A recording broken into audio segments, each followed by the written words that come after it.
تاسو نه ستړي کوم شل 15 منټه نیمه ګنټه ټول ماته انشاءالله دین استرام نه خو لږ ماته توجه او بېدري سره کښېنه یو صلوات واستو محمد و آل محمد اللهم صل علی محمد و آل محمد. توجه ما طرف ته وکړو. ما تاسو خدمت کې د قرآن مجید یو آیات تلاوت کړ. پروردگار عالم ارشاد فرمایي ولله علی الناس حج البیت من استطاع الیه. خدای واجب کړی دی تاسو باندې خلکو باندې څه شی حج واجب کړی دی من په هغو کسانو باندې من استطاع چې چا استطاعت وي چا طاقت وي چا واس وي چا هم څه واس وي د حج ادا کولو واس هم دولت لحاظ سا پیسو لحاظ سا هم بدن لحاظ سا هم دا څه کله ته حج ته ځې نو کوم ملک ولا دغه ته معنی کوي نه ته غیر ممنوع نه یې که چېرې دا شیان نه وي نو تا باندې حج څه شی دی واجب دی خدای طرف نه کله ته مستطیع شوې استطاعت ته کړ د قرآن آیات دی ولله علی الناس حج البیت من استطاع الیه سبیلا چې چا طاقت وي چا واس وي هم مالی هم جانی نو هغه به واجب دی چې هغه څه شی وکړي حج وکړي. حج د اهم واجباتو نه یو واجب دی. پیغمبر د مولا امیر المؤمنین ته ارشاد فرمایي یا علی کفر بالله علی العظیم یا علی انکار وکړه خدای نه هغو کسانو خدای نه انکار وکړه چا کفر بالله من هذه الامه عشره لاسو ټولیو خدای نه انکار کړی دی د دې امت لاسو کسانو وعدوها او غیر بیان کو غم منظور بحث نه دی فمنها دی لاسو نه یو هغه دی یو ټولی دا دی چې چا خدای نه انکار کړی دی هغه څه شی دی هغه دا دی چې من وجد سعة چې چا واس شته دی چا مالی لحاظ او بدنی لحاظ واس شته دی د څه شي واس سعة د حج ادا کولو طاقت شته دی فمات ولم یحج خو هغه دې حالات کې مړ شو او حاجی ونه کړ د حج طاقت یې و خو حاجی ونه کړ او مړ شو دې دنیا نه لاړ نو بیا د مولا څه یو پیغمبر دی چې فلیمت ان شاء یهودیا او نصرانیا نو دا سړی چې کله دې حالات کې مړ شو نو ته بس دا ویه چې پته نشته بلکې ما پیغمبر دی چې ما ته پته نشته چې دا سړی د دنیا نه یهودي لاړ که نصراني لاړ دا د دنیا نه یهودي لاړ مړ شو که نصراني که عیسایي مړ شو خو مسلمان مړ نه شو نو مطلب هم دا دی که کومو کسانو حجونه کړي پروردګار هغو حجونه قبول منظور کا او دغه حج حفاظت کولې توفیق ورته ورکړه او چا نه دي کړي پروردګار هغو قسمتونه ورکړه ویلې چې د دې فضیلت هم دومره زیات دی چې کله مولا یې څه که هغه د استطاعت و اوس زه به دا ویم چې موږ شیعو کې د دې شي اهمیت کم دی که موږ زیاراتو غاړې ډېر زور کوو څنګه هم څه نه کام نه دي خو واجب شی څه دی خدای مو باندې حج واجب کړی دی که تا استطاعت و کوشش وکړه اول حج وکړه بیا په ډېرې مینې زیاراتو ته هم لاړ شه که استطاعت نه و خیر دی بیا خو بس که تا زیاراتو واسوه دغه واسطه نه و زیارتونه وکړو دغه نه خبره شوه خو که د حج طاقت و او حج تعالی نړۍ نو پیغمبر دې چې پته نشته چې هغه د دنیا نه یهودي لاړ که نصراني لاړ یو صلوات واستو محمد اللهم صل علی محمد د حج فضیلت پیغمبر دی شام سره بیان کړی دی یو ځای کې ارشاد فرمایي چې کاچا لو کان عنده مثل ذهب ابو قبیس یې چې مکې خانه کعبې څخه یو غار دی غنامه ابو قبیس دی یې چې کاچا ابو قبیس غره برابر سونا خدای لیاره کې خیرات کا غنا هم د حج ثواب زیات دی غنا ثواب څه دی زیات دی بیا یې څه و درهم انفقه الحاج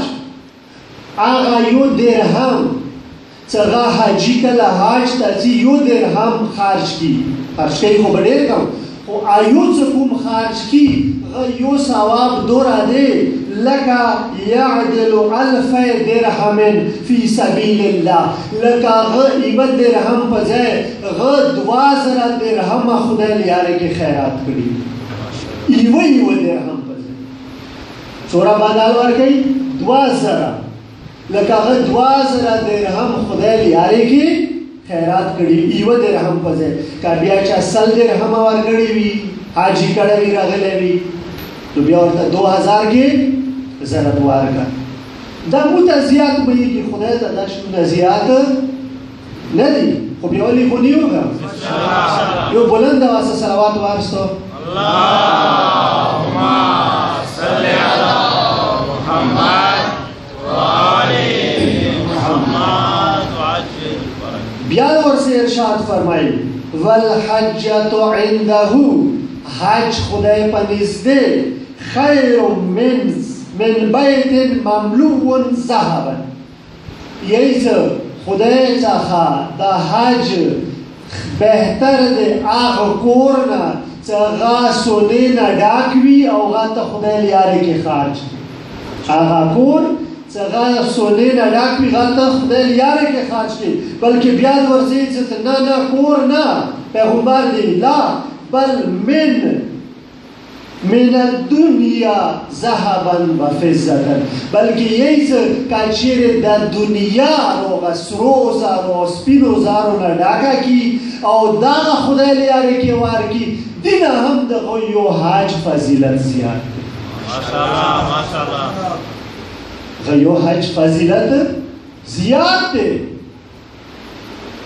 ما اوس عرض وکړ چې خدای ته دا شیونه ډېر نه دي دا خو ما ته تړي خدای خو د غیب و خزانو مالک دی والله مالک الغیب څوره د ځمکې اسمانونو څوره خزانې دي هغه چابیانې چا څخه دي پروردګار عالم څخه دي هغه چې کله انسان ته ورکوي هغه بیا خپل مقام مطابق ورکوي هغه بیا مو وړه سوچ مطابق انسان ته نه ورکوي پس فضیلت د حج څوره زیات شو مو ذهنو کې ته یو خبره بر سونا خدای لیاره کې ورکړه هغه ځای ته چې هغه حقدار ته ورسېږي یا هغه دنیا یې چې سورې نه ډاکه کله پیغمبر دغه حدیث خپلو صحابهو ته بیان کړ اصحاب د ورته یې چې یا رسول الله کوم غریب خلکو یا رسول الله دا تا دوره فضیلت بیان کړ د حج بس دا ثواب خو د ماړو خلکو ورسېد یا رسول الله مو خو بس دینه څه شو پاتې شو دا ثواب مو ته نه رسېږي پیغمبر د ورته یې چې ای کس ای صحابهو خفه کېږو ما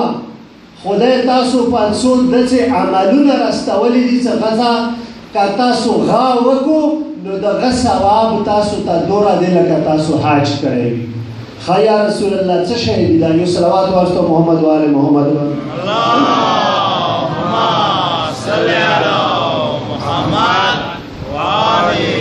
محمد پیغمبر ارشاد فرمایي یو حدیث تاسو خدمت کې عرض کوم پیغمبر یې څه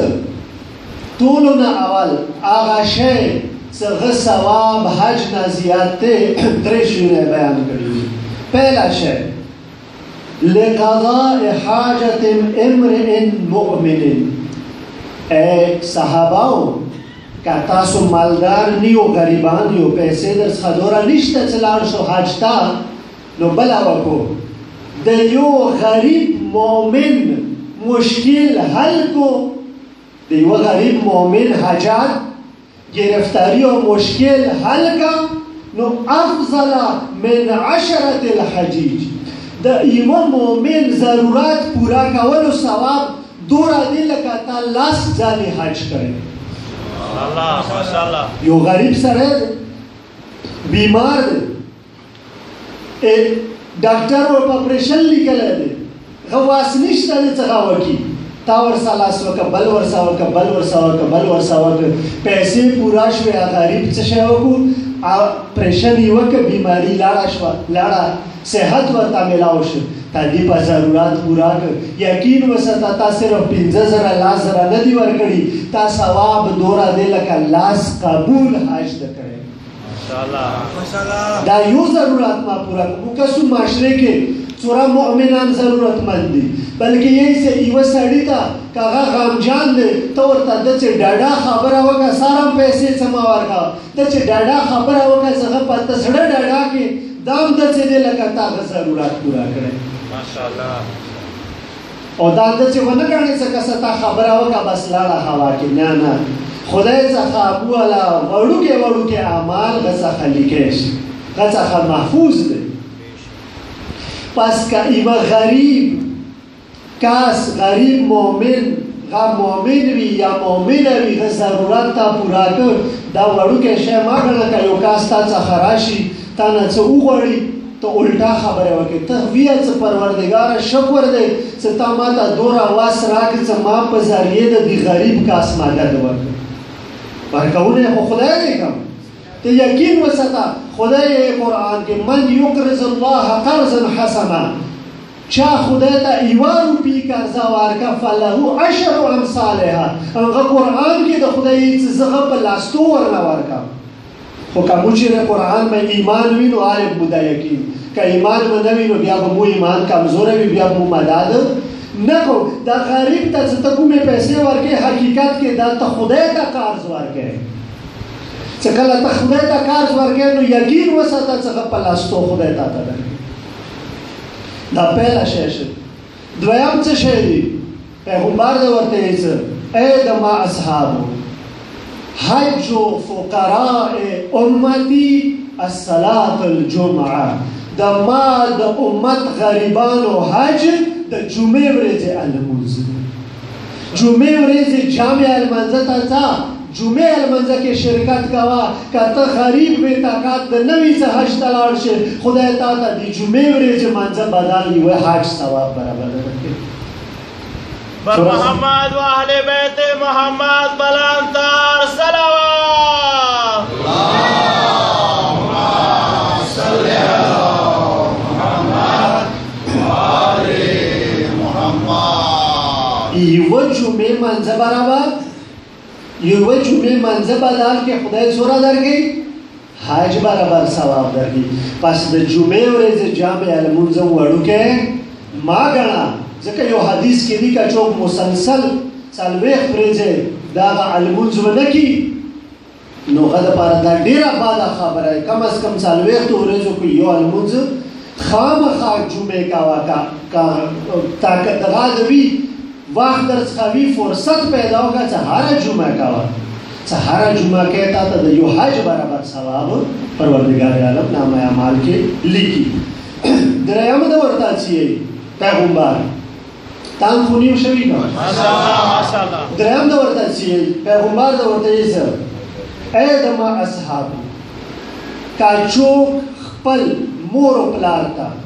زه به دې باندې نن تاکید وکړم، نن سبا زمانه ده چې دی بچي له باندې تعلیم کړی وي، هغه بیا پلار خبرې ته اهمیت نه ورکوي، هغوی چې دا انپړ دی دا نه پوهېږي. نه نه، پلار پلار دی. پلار هغه مقام دی چې هغه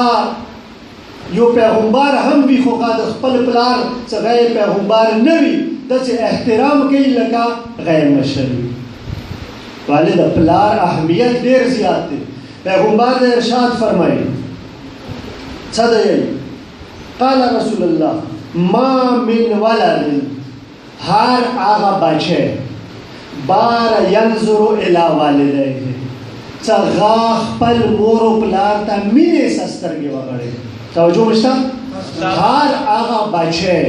چې هغه مینې محبت سره د مور او پلار مخ ته مور او پلار سترګو ته سترګې وغړوي چې هغه سترګو سره غږ نظیر سره مور او پلار زړه خوشحال شي نو څه دی؟ نو بیا پیغمبر یې چې وکان له بكل نظرة حجه. هر هغه بچی چې هغه مینې سره خپل مور او پلار مخ ته مینې شفقت سره سترګې وغړوي نو هر یوه نظیر په بدل کې خدای هغه ته د یوه حج ثواب ورکوي. ماشاءالله ماشاءالله. انسان خو لالچي دی. صحابه ورته څه ویلو؟ یا رسول الله، یوه صحابي ورته ویلو یا رسول الله که چیرې یوه نظیر په ساره یوه حج ثواب وي نو که چیرې یو کس یوې ورځې کې مور او پلار ته سل ماتې سترګې وغړوي بیا پیغمبر ورته وایي چې که یوې ورځې کې یو بچی مینې سره سل ماتې مور او پلار مخ ته سترګې وغړوي پروردګار به هغه ته یوې ورځې کې د سل حاجیانو ثواب ورکوي. والله اکبر. رسول الله یې څه خدای ډېر لوی د دین زیات هم ورکوي شي. د مور او پلار اهمیت د حدیث خو تاسو ډېر اورېدلی وي چې ان الجنة تحت اقدام امهاتکم چې جنت ماں کے قدموں کے نیچے ہے. اورېدلی به مې که دې څه مطلب شو؟ دی مطلب دا شو چې ته خپل سر ټیټ کا مور پښو ته جنت به خپله تا ته راشي. تواضع وکړه. مور مخکې تیز آواز ونه کړي، مور پلار مخکې اوچات آواز ونه کړي، همیشه ټیټ چلېږه. مور او پلار قدمو ته سترګې غړوه که جنت غواړي. جنت ته پکار وي د مور او پلار احترام وکړه. قرآن دی یې چې ولا تقل لهما اف. اے مومنه اے مسلمانه مور پلار ته اوف هم ونه کړي. څه وي کله نه کله مور او پلار خبره وکړي بچی وي چې اوف دا اوف نه دی چې دا ونه کړي. قرآن کې مفسرین یې چې که دینه وړوکی ټکی وایي نو خدای به غا استعمال کړی و چې دا مور او پلار ته ونه کړي. خو اوف نه وړوکی ټکی بل ونه ځکه خدای یې چې ای مسلمانه مور پلار مخ ته اوف هم ونه کړي. تیره سترګې غصې سه آواز یا نعوذ بالله ځینې کسان مور او پلار به ګزار کوي. استغفرالله. بدبخت کس دی هغه چې هغه خپل مور او پلار به ګزار کوي او خوشقسمته کس دی هغه ځوان چې هغه نه مور او پلار راضي وي. کوم بچی نه مور او پلار راضي وي یقین وساته هغه به زندګي کې کامیاب او کامران وي. نو صلوات واسطه محمد و آل محمد.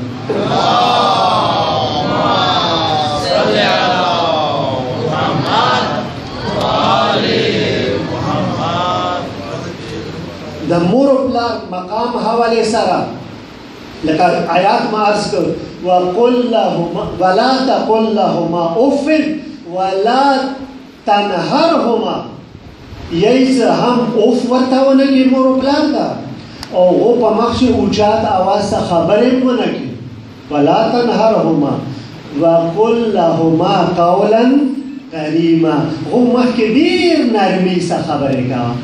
څه هغه دا محسوسه نه کړي چې دې اواز مانه اوچات شوی. هغه زړه کې ګیله را نه شي. استغفرالله. بیا ځینې کسان زبني یم خو ځینې کسان مور او پلار سره داسې زیاتي راواخلي بچي راواخلي بل شي ته لاړ شي مور او پلار همداسې بې سهارا پرېږدي. یقین وساته داسې کسان خوشحاله زندګي نشي کولی. ټیک دی مور او پلار ورته بددعا نه کوي ځکه څه اولاد دی خو هغه خوشحاله زندګي نشي کولی څومره پورې هغه مور او پلار راضي نه وي کړي ځان. ابراهیم موسی علیه السلام زمانې واقعه یوه تاسو خدمت کې عرض کړم. تاسو اورېدلي دي چې موسی علیه السلام زمانې کې یو کس مړ شو شپې چا مړ کړ څه سبا شوه دا خلک راپاره تو چا مړ کړی او غم ورکې راووتو یوه بل کور مخ ته دا مړی اچولی او ویلو چې دا دیو مړ کړی دی. تاسو اورېدلې ده دا کیسه هغه یې چې مونږ نه دی مړ کړی چې نه مړ کړی دی خبره راغله چا څخه موسی علیه السلام څخه یا موسی د چې یو سړی مړ دی پاته نه لګي چې دا چا مړ کړی دی څه وکړو هغه ورته حکم وکړ هغه راغی کوهتور ته چې یا الله داسې یو کس مړ شوی دی چا مړ کړی د قاتل پاته یې نشته دی څه وکړو خدای ورته ویلو چې یوه غوا حلاله کړي غوا والا یوه غوښه راواخلي د مړي باندې ووایي مړی به ژوندی شي خپله به درته ویل چې زه دې کس مړ کړی ایسه ښه موسی علیه السلام راغی خپل قوم ته یې ویلو چې خدای دې چې یوه غوا حلاله کړي او هغه والا غوښه راواخلي د مړي به ووایي مړی به ژوندی شي یاره خو یوه غوا بې راټینګه کړې وه حلاله بې کړې هغو دستي تپوسونه وکړو ځان ته خبره سخته ښه کوم رنګ والا غوا وي ښه خدای نه بیا ته یاره داسې رنګ وي چې نه زیړه وي نه توره وي نه ښه بس حلاله یې خو یوه توره بیا خپله یې چې نه عمر یې زوړه وي ورو ورو یې سوالونه کولو ورو ورو یې ځانو ته خبره سختول بس خدای زه دلته کې مطلب مده چې خدای یو حکم درکړی دی چې یاره دا شی دا صورت دوره ماتې ویه بس ده ښه بس ټیک دې ویه بیا ما یې څټې ویم په ماړې خېټې ویم که په نه بس خدای یعنې هغه درته درکوي هر څه خدای لاس کړي ښه ورو ورو یې خبره سختوله ځان ته څه څي وکړو د چې غوا راغله څه دوره عمر وي داسې رنګ وي دې شان سره دا وي ورباندې یوې نوي شوي خلاصه یوه غوا پیدا وشوه یوه بل شهر کې یکه یوه غوا پیدا وشوه ورغلو ورته یې ویلو چې دا غوا په څو دی خبره یې ورته تېره کړه چې دا مودي په اخیستونې دی مړی ورسره ویل غا ژوندی کړي خو هریان پاتې شو ته مړی څنګه ژوندی کړي لاړو ورته یې ویلو چې دا غوا مونه وبه یې خرڅه کړه سړی ورته ویل چې دا غوا په څو دی چې دا خو څه پوه شي چې دیو ته ضرورت دی قیمت یې وخېږه څو راکړې چې د غوا قیمت دوره دی چې د غوا نه پوټکې وباسه دې کې څومره سونا راغله هغسې زه دا خرڅوم هریان پاتې شو دوره ډېره سونا موشې ته نه راغلو موسی علیه السلام ته یا موسی ښه خو داسې څه دی چې هغه یې چې د غوا پوټکی او سونې نه ډک کړو همدې قیمت څه زه خرڅم بل نه خرڅم چې خو تاسو ولې ځانو ته خبره سختوله اوس به هغه خپل سونا څه چېرته نه راوړی شو راوړو هغه غوا به خلو خلاصه د خلکو سونا راټوله کړه ټول وطن هغه غوا یې واخیسته هغه غوا والا غوښه یې راواخیسته مړي باندې ووله مړی ژوندی شو کوم سړی ډېر فریادونه کولو ډېرې کوکې والې هغه دا کاس مړ کړی واقعا هم څه شي پورې وکړه واقعا ټي پورې دا کوم سړي د هغه غوا سونې قیمت څه خرڅه کړه دا چوک و دا د داسې پلار ځای و څه دې تجارت کول یوې ورځې پلار خو بیولی و یو کس بل وطن نه راغی تجارت والا سامان ورڅخه و ډېر اسانې خرڅول توجه وکړه ډېر اسانې خرڅول دا لاړ چې زه د دوکان چابي راواخلم پیسې د سامان واخلم دوکان کې واچم ځکه چې مثلا دی په 50 روپۍ خرڅول دا ټول سامان ورنه چا اخیسته او دی کلي کې په 100 روپۍ خرڅېده یو شی نو دا لاړ زر چې زه د چابي دوکان والا راواخلم د سامان ورنه واخلم څه کله کور ته ناواتم وی کتو پلار بالښت لاندې چابي یخي وه او پلار یې خو بیولی یمه دې لاس تېر کړه چې دا بالښت اوچات کړم چابي راواخلم بیا یې ویلو چې هسې نوي پلار مه ویښ شي ویلی دي ګاډۍ به اور لګوه خو زه دا پلار نه راویښم پلار یې راویښ نه کړ هغه ګاټه یې ونه کړه هغه بدل کې همدغه کومه یوه غوا وه د روغې سونې بدل کې خرڅه څه شي سره د پلار احترام یې وکړ پلار یې خوب نه ویښ نه کړ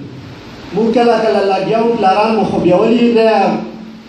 کور کې کرکټ کوم کله دروازه ورپه ګیند څولم کله ورپه کړکي ولم هغه پلار ویښ نه کړ څه وجې نه احترام وجې نه چې دا اوس کې زه ویښ کړم دی به بیا څنګه خوب ارسي ما که پرېښله خدای هغه بدل کې هغه لږې ګاټې بدل کې روغه غوا ورپه داسې قیمت څه خرڅه کړه چې 100 غواوانو قیمت نه هم زیاته شي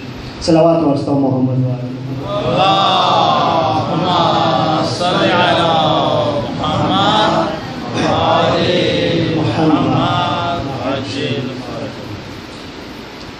دغه د مور او پلار مقام بس د مور ولا یوه اخري واقعه عرض کوم د خپل مسایل کوم